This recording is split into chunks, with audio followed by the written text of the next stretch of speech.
আন্তর্জাতিক অপরাধ ট্রাইব্যুনাল কর্তৃক শেখ হাসিনা এবং তার দোসরের বিরুদ্ধে মৃত্যুদণ্ড রায় হয়েছে।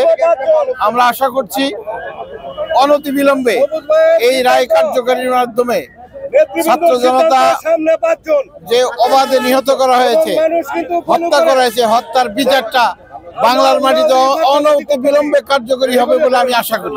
আজকে যেমন এই খুনি হাসিনা কিলার মাফিয়া শেখ হাসিনার আজকের এই রায়ের প্রেক্ষিতে যেমনিভাবে বাংলাদেশের মানুষ আজকে আনন্দিত এবং উৎসাহিত হয়েছে, তেমনিভাবে তারা আশঙ্কা করছে যে এই রায়টি যেন কার্যকরী হয়। যদি না হয় এ ধরনের একটা সন্দেহ মানুষ জনমনে আছে, থাকতেই পারে।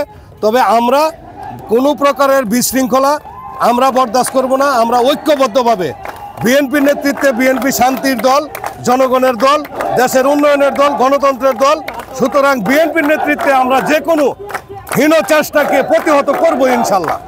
যে ফ্যাসিস্ট খুনি হাসিনা এদেশে ছাত্র জনতার আন্দোলনের মুখে এদেশ থেকে পালিয়ে যেতে বাধ্য হয়েছে এবং সে পালিয়ে যাওয়ার আগে যখন এদেশে আন্দোলন সংগ্রাম চলেছিল তখন ছাত্র জনতার উপর হামলা করে প্রায় 1400 লোকের মতন তাদের হত্যা করাচ্ছে এবং তারই ধারাবাহিকতা আন্তর্জাতিক ট্রাইব্যুনালে মামলা চলেছিল।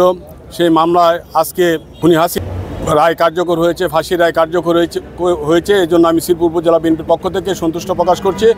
এবং পাশাপাশি আপনারা জানেন যে এই ফ্যাসিস্ট হাসিনার দোসররা এখনও বিভিন্ন জায়গায় অগ্নিসংযোগ করার জন্য, অগ্নিসন্ত্রাস করার জন্য তারা বিভিন্ন জায়গায় অগ্নিসন্ত্রাস করিতেছে। সেজন্য আমরা মাঠে ময়দানে উপস্থিত আছি তাদেরকে রুখে দেওয়ার জন্য এবং এই অগ্নিসন্ত্রাসের তীব্র নিন্দা এবং প্রতিবাদ জানাই।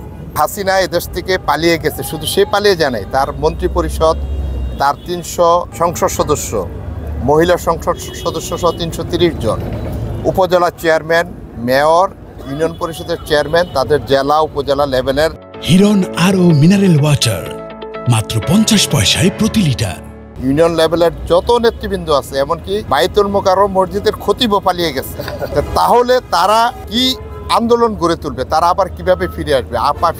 এই যে ভুল তথ্য দিয়ে যারা বাংলাদেশে শান্তিতে আছে তাদেরকে মাঠে নামানোর চেষ্টা করা হচ্ছে, অথবা যারা মাদকাসক্ত অথবা টোকাইকে 500-1000 টাকা দিয়ে একটা গাড়িতে পেট্রোল বোমা নিক্ষেপ করে আগুন ধরে দিয়ে জনমনে ভীতি সন্ত্রাস।